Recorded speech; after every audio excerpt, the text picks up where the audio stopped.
Buenos días, hermanos. Solamente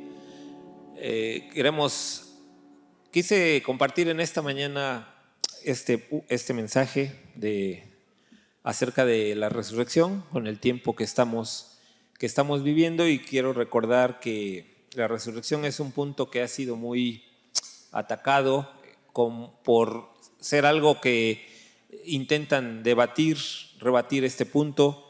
La resurrección no se llevó a cabo, no fue algo real, pero nosotros como cristianos sabemos que sí, y sabemos que ese es un punto básico en lo que creemos, es un punto elemental. Si esto no se hubiera llevado a cabo, pues entonces, como dice Pablo, no estamos como hijos de Dios en algo correcto.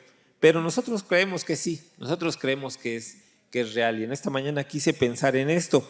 También quise ver algunas teorías acerca de por qué las personas atacan la resurrección, acerca de por qué las personas que no creen en Cristo, los ateos y el enemigo, han atacado la resurrección.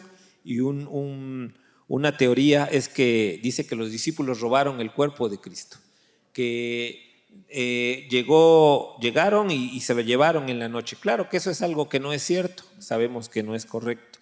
Nosotros como cristianos podemos rebatir ese punto sabiendo que si eso fuera así, los discípulos cuando sufrieron, cuando fueron torturados, pues hubieran demostrado que el cuerpo estaba ahí, y entonces se hubieran librado del sufrimiento. Pero no fue así. Es una teoría que surgió, pero no es correcta. Nosotros como cristianos creemos que no. Una teoría más, que las autoridades judíos o romanos robaron el cuerpo, pero tampoco es cierto. Como sabemos, lo que más querían las autoridades era terminar con el cristianismo. En Hechos 4 podemos encontrar todo esto. Al demostrar que ellos tenían el cuerpo de Cristo, pues entonces hubieran terminado con el cristianismo y hubiera sido muy sencillo. Y una teoría más es acerca de que las mujeres se equivocaron de tumba, y eso tampoco es correcto. Es decir, bueno, si las mujeres que estaban desmañanadas a las 5 de la mañana, 4 de la mañana, fueron a una tumba equivocada, pues entonces cuando Pedro y Juan fueron después corriendo, ¿a poco también se equivocaron de tumba? Y si hubiera sido el caso extremo que hubiera sido así, pues entonces cuando se avisó y se corrió el rumor y esto, entonces todas las autoridades y el sumo sacerdote y todos ellos hubieran ido a la tumba correcta y les hubieran dicho: no, miren, no es cierto, Jesús no resucitó, aquí está la tumba correcta y aquí está el cuerpo de Cristo. Entonces tampoco es un argumento que se pueda aceptar, el de la tumba equivocada. Y hay uno más también, una teoría más, que esa es un poco más nueva, esa es por ahí del siglo XVII para acá, XVIII para acá, y se dice también, o se argumenta, que Jesús no murió en la cruz. Lo que le pasó a Jesús fue que se desmayó. Solamente se desmayó por el esfuerzo y todo, y ya en la frialdad de la tumba y ya en la soledad de la tumba, entonces ya se levantó y ya entonces se dijo que resucitó. Creo que tampoco es algo que podamos aceptar. Creo que todos estamos conscientes de eso, como cristianos y como personas, que pues eso tampoco es posible. 3 días después de haber perdido tanta sangre, de haber estado en tal situación en la cruz, con tanto sufrimiento, no puede ser que alguien se levante, corra la piedra de 2 toneladas, pelee con los guardias y entonces, como si nada, regrese y camine un par de kilómetros hacia Jerusalén y se presente a los discípulos. No es posible. No es un argumento tampoco que nosotros podamos aceptar, ya que una persona en tal situación requería atención médica, estaba con tantos, ¿cómo le llaman? Con tantos líquidos en su cuerpo que le habían puesto para enterrarlo, para meterlo en la tumba. estaba sin comer, estaba débil, etcétera. No puede ser esta situación. Entonces, si alguien te dice, no, Jesús solamente se desmayó, y creo que hay un libro acerca de eso, que Jesús se desmayó y después se fue a Cachemira, y hay un libro que se llama Jesús vivió y murió en Cachemira, porque usan este argumento para comenzar con esta historia. Hermanos, no lo podemos aceptar. No es cierto que Jesús haya pasado por esta situación. Y regreso al título del mensaje, que ya ni lo dije por todas estas cuestiones, pero hermanos, y lo que leímos y lo que cantamos, la resurrección es real. La resurrección pasó. La resurrección es un hecho histórico que se puede corroborar y que nadie en este mundo, nadie en la historia ha podido desacreditar, aunque se usen diversos argumentos, aunque se usen diversas teorías acerca de lo que sucedió con Cristo. Como dije desde el principio, es más fácil demostrar que la resurrección sí sucedió, sí pasó, a tratar de demostrar que no pasó. Hubo una persona, un investigador de Estados Unidos, que dijo, voy a demostrar al 100% que la resurrección no sucedió. Y se puso a trabajar, se puso a buscar libros, a buscar fuentes, a buscar cuestiones médicas y todo esto. Y al final, ¿saben qué pasó con esta persona?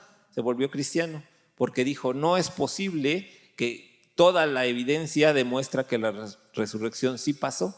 Y él era una persona que no creía en esto y terminó siendo un hijo de Dios, y escribió un libro acerca de esto, y al primer capítulo lo tituló El libro que no se pudo escribir, porque él había pensado demostrar que la resurrección no había sido cierta, y trató de escribir un libro, pero como digo, no pudo demostrar nada en contra de esto. Así que, hermanos, cada vez que estamos aquí, cada vez que nosotros cantamos, cada vez que nosotros venimos, cada vez que nosotros abrimos la Biblia, estamos proclamando que la resurrección es real, que la resurrección sí es un evento histórico, es un evento que cambió la vida de muchas personas, que cambió la vida de la iglesia, y no es un mito. Y eso es en lo que quiero que pensemos en esta mañana, hermanos.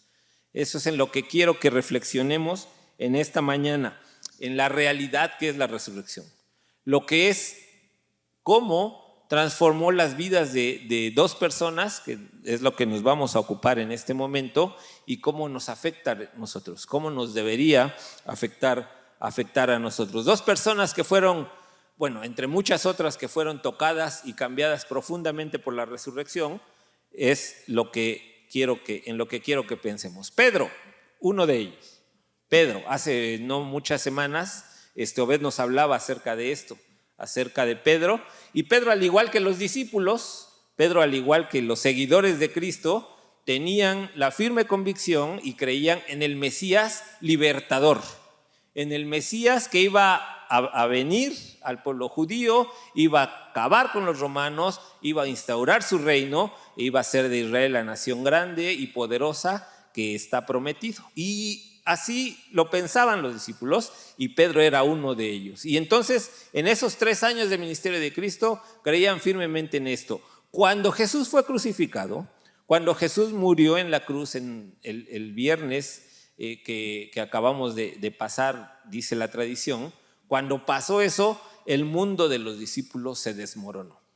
Lo que ellos pensaban que iba a suceder se cayó, y ellos estaban totalmente abatidos. Pedro, como digo, lo contamos entre estas personas. Pedro negó a Jesús, ¿recuerdan? Jueves, viernes en la madrugada, Cristo está siendo interrogado y Pedro está por ahí en una hoguera, y le preguntan que si conocía a Jesús, y dijo, no sé de qué me hablas, no sé quién es. Hasta usa malas palabras y dice, yo no conozco a Jesús. Después de esto, lo que veíamos hace algunas semanas, pues ya aparentemente Cristo está en la tumba, se acabó el sueño libertador de los discípulos, y Pedro, por eso quise poner esta ilustración, se va a pescar con otros 6 de sus compañeros. Se va a pescar, regresa a su actividad, regresa a lo que hacía usualmente, y entonces lo que él pensaba de Jesús, lo que él pensaba de Cristo, está terminado para su punto de vista. Y él está, como también sabemos, como también podemos ver, cada vez que puede se encierra, se está temeroso, está oculto y está con la idea de que Cristo era el Mesías, está totalmente terminada. Sin embargo, aproximadamente 50 días después, aproximadamente 40 y tantos días después, podemos encontrar a Pedro predicando delante de 3,000 personas, delante de 5,000 personas. Podemos encontrar a Pedro también predicando en Jerusalén a pesar de la amenaza de las autoridades. Podemos encontrar a Pedro haciendo milagros delante de las personas a pesar de la persecución de las autoridades. Podemos encontrar a Pedro siendo la punta de lanza del cristianismo con respecto al mensaje que tenía, con respecto a lo que él podía hablar, con respecto a lo que él podía anunciar, con respecto a lo que él predicaba. Él era el que llevaba la batuta. ¿Qué pasó entre el Pedro temeroso, entre el Pedro encerrado, entre el Pedro que regresa a pescar y el Pedro que podemos encontrar en los primeros capítulos de Hechos? ¿Saben qué pasó? Tuvo un encuentro o más con Cristo resucitado. ¿Recuerdan lo que nos compartían? Están pescando y Jesús se les aparece en el mar y entonces Pedro va con él. Jesús le dice: ¿me amas más que estos? Señor, tú lo sabes todo, tú sabes que te amo. Y entonces lo que cambió a Pedro, de ese Pedro temeroso, de ese Pedro esquivo, de ese Pedro que tenía miedo de hacer las cosas, al Pedro que predicaba, al Pedro que estaba llevando la batuta para convertir a las personas con sus mensajes, fue el encuentro que tuvo con Cristo resucitado.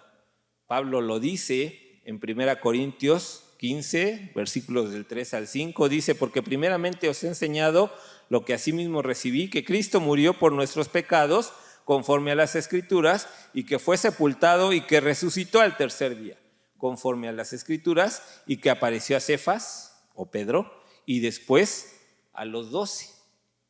Apareció a Pedro, el Cristo resucitado, ese Cristo que había sido molido, ese Cristo que había entregado toda su sangre, ese Cristo que había sido muerto, ese Cristo que había estado sufriendo en la cruz. Ese Cristo resucita y aparece a Pedro, y entonces cambia su vida.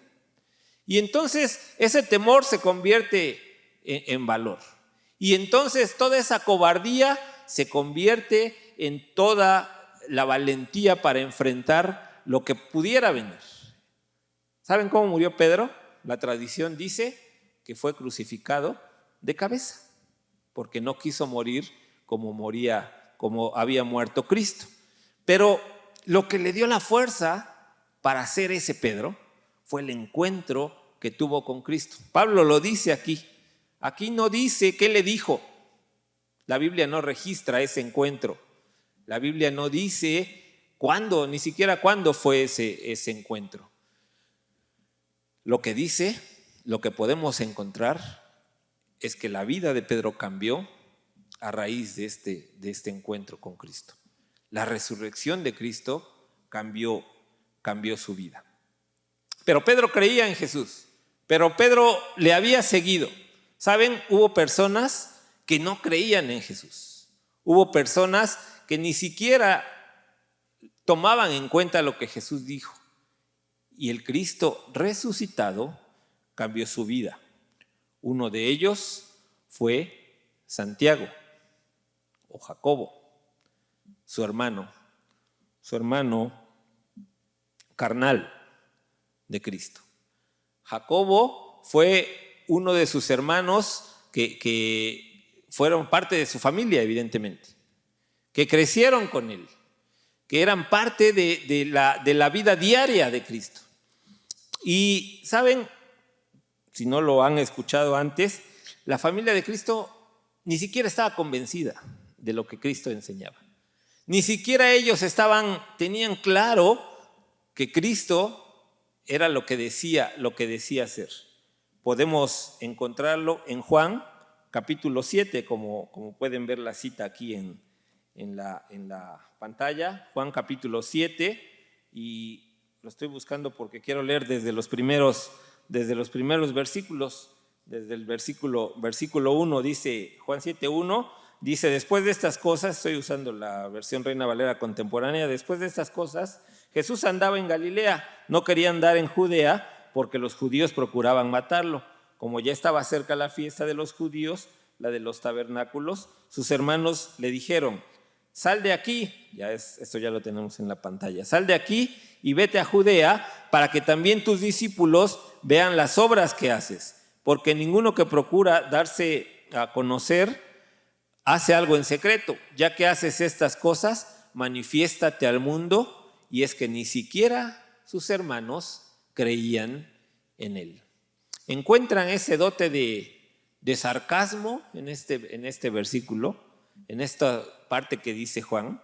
Sus hermanos carnales con los que convivía, con los que creció, le dicen: pues ya, vete, pues ya, sal a hacer las maravillas que dices hacer. Manifiéstate al mundo. ¿Saben por qué lo hacían? Porque ni siquiera ellos creían en Jesús. Ni siquiera ellos estaban convencidos de lo que estaba sucediendo. Dice un comentarista que es muy probable que la familia de Jesús se sintiera avergonzada de las predicaciones de Jesús. Es muy probable que la familia de Jesús, al escuchar que él decía: yo soy el buen pastor, yo soy la resurrección y la vida, tomaran la actitud que a veces tomamos nosotros jugando, ¿no? De decir: oye, así cuando alguien de su familia dice algo y luego bromeamos con esa parte. ¿Quién le va a creer a este? Dicen que es muy probable que la familia de Jesús tomara esta actitud, pero en serio. Dijera: ¿cómo se atreve a decir esto? ¿Por qué nos está avergonzando a nosotros como familia? Y Santiago, Jacobo, era uno de ellos. Era alguien que no creía en Jesús. Era alguien que, muy a su pesar, era su hermano y tenía que, permítanme la expresión, soportar lo que Jesús decía. Pero ¿saben? Pasó algo con Santiago. Podemos encontrar lo que dice Pablo, siguiendo en los versículos de 1 Corintios.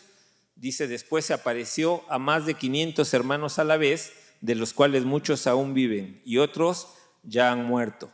Luego se apareció a Jacobo o a Santiago, después a todos los apóstoles.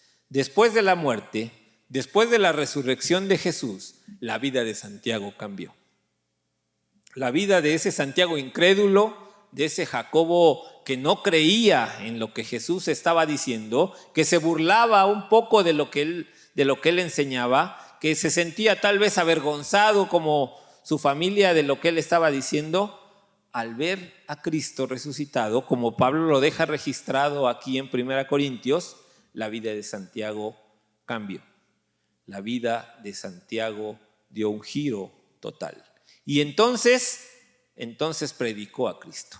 Y entonces se dedicó a extender el mensaje del evangelio, como todos los demás discípulos.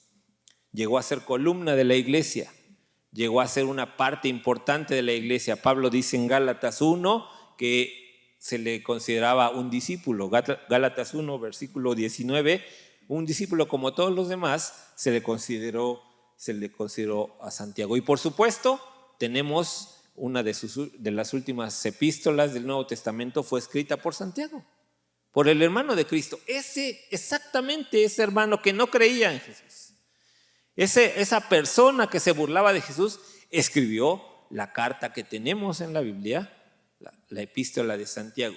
Y saben, si ustedes la leen, si ustedes la estudian con detenimiento, es una carta hermosa que habla acerca de las pruebas, que habla acerca de la riqueza y la pobreza, que habla acerca de la humildad, que habla acerca de controlar la lengua, que habla acerca de pedir sabiduría, que habla acerca de la fe y las obras. Y Santiago hace un tratado tan bonito acerca de esto, pero ¿saben? Todo sucedió a raíz de haber hablado con Cristo. Otra vez, la Biblia no dice cuándo fue, qué hablaron, qué sucedió en ese encuentro. Lo que sí deja, al igual que a Pedro, es que la vida de Santiago fue transformada por encontrarse con el Cristo resucitado, por encontrarse con un Cristo que después de haber sufrido salió de la tumba y fue vencedor, como acabamos de cantar. Quiero concluir este tiempo, hermanos, pensando en que escuchaba a uno de los predicadores que podemos encontrar en internet, de los cuales hay muchos, y escuchaba a uno de ellos, y alguien le hacía una pregunta y le decían: oiga, ¿los cristianos debemos celebrar la Semana Santa? Y su respuesta me dejó sorprendido. Su respuesta fue la siguiente, y le doy mucho la razón. Él dijo: bíblicamente no podemos encontrar algo que apoye esto. Los cristianos celebramos la Semana Santa cada vez que celebramos la Cena del Señor. Los cristianos debemos recordar la muerte de Cristo, aquí lo hacemos cada mes, cada vez que tomamos los elementos. Y eso es como si celebráramos el Viernes Santo todo el año, todo el tiempo. Y el domingo de resurrección lo celebramos cada domingo. Por eso nos reunimos los domingos. Por eso ya no nos reunimos los sábados como hacían los judíos anteriormente, nos reunimos los domingos porque la resurrección se conmemora en este día. Así que la Semana Santa, y quiero decirlo con cuidado, es más que nada un pretexto para tomar vacaciones, decía esta persona. Es más que nada un pretexto para hacer cosas no tan santas en la Semana Santa, decía él. Y tiene razón. Como cristianos debería ser cada semana celebrar esto. Como cristianos conmemoramos cada vez que tomamos la Cena del Señor el sufrimiento de Cristo en la cruz. O al menos debería ser así. Al menos deberíamos pensar en esto. Deberíamos recordar en esto. Por eso tomamos un tiempo especial, aunque a veces no lo tomamos tanto y le hemos quitado un poco tal vez de importancia, pero debería ser así. El día que celebramos la Cena del Señor estamos recordando el sufrimiento de Cristo en la cruz, lo que el mundo hace cada viernes y que hasta películas pasan y que hacen representaciones y todo esto. Nosotros, como cristianos, lo estamos haciendo cada vez que celebramos la Santa Cena. Démosle esa importancia, hermanos. Démosle ese tiempo que debe ser. Y el domingo, que nos paramos más temprano, hoy, más que nada fue esto para ver que de verdad podemos llegar más temprano. A veces no queremos, sí podemos llegar más temprano. El domingo es para cada vez que nos reunimos recordar la resurrección de Cristo.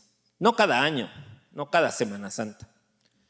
Esto decía esta persona, este hermano, y tiene razón. Y quiero terminar, como dije, con esta parte, que meditemos un poco en qué es, cómo está transformando mi vida la resurrección de Cristo, como la de estas personas. Nosotros, como digo, lo celebramos cada semana. Nosotros tenemos la voz de un Cristo resucitado todo el tiempo, aquí. nosotros nos está hablando Cristo cada día en oración, cada día en la Biblia. Y cómo está cambiando nuestra vida. Y cómo está afectando nuestro día a día. Y cómo eso está demostrándose en mi vida diaria. ¿Saben? A Pedro lo cambió 180 grados. A Santiago también.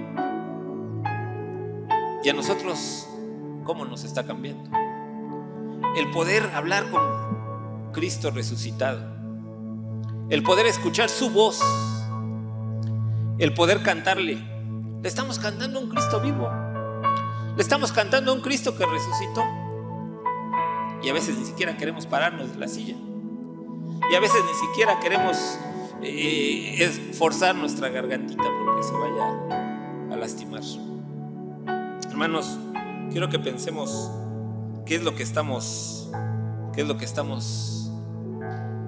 cómo estamos siendo transformados por ese Cristo resucitado. ¿Sabes? No puede ser exactamente el mismo y que los años pasen y pasen y pasen y seas exactamente el mismo cristiano. No puede ser. No podemos ser así. ¿Sabes cómo estás en el área del perdón? Pablo dice en Efesios 4:32 que debemos perdonarnos unos a otros. ¿Cómo estás en el área de poner a otros en primer lugar?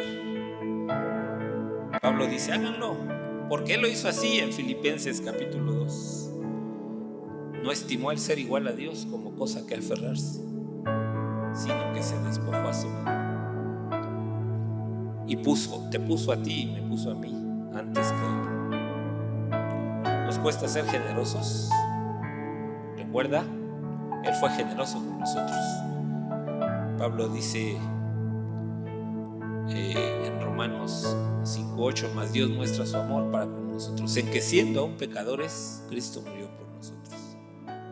¿Te cuesta tener paciencia? Pedro dice, Él tiene paciencia, Él quiere que todos vengan al arrepentimiento.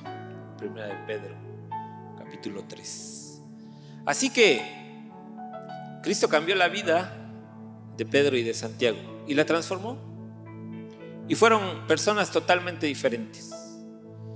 ¿Cómo nos está afectando a nosotros? ¿Qué es lo que estamos haciendo nosotros? Es el mismo Cristo resucitado. Es el mismo Cristo vivo con el que nosotros podemos hablar, al que nosotros le podemos orar. ¿Cuánto nos está cambiando la vida? ¿Cómo estamos creciendo? ¿O no queremos crecer? ¿Estamos bien así? Cada día tenemos la oportunidad de escuchar a Cristo resucitado. Cada día, en cada momento. Es más, Él nos busca cada día. Él dice en Apocalipsis, mira, yo estoy a la puerta. Te estoy llamando. ¿Qué es lo que estás haciendo con ese llamamiento? ¿Cuánto estamos creciendo? ¿Cuánto estamos siendo transformados? Quiero dejar eso en nuestra mente. Quiero dejar eso en nuestro pensamiento. Si venimos cada 8 días y somos exactamente los mismos, estamos poniendo en entredicho la resurrección de Cristo. Pero ¿sabes? La resurrección es real. La resurrección fue verdad. Y eso es un hecho que debe transformar nuestra vida. Señor, te agradecemos el que hayas resucitado un día. Señor, si no hubiera sido así, seríamos los más dignos de conmiseración. Pero gracias porque lo hiciste. Saliste de una tumba victorioso, saliste de una tumba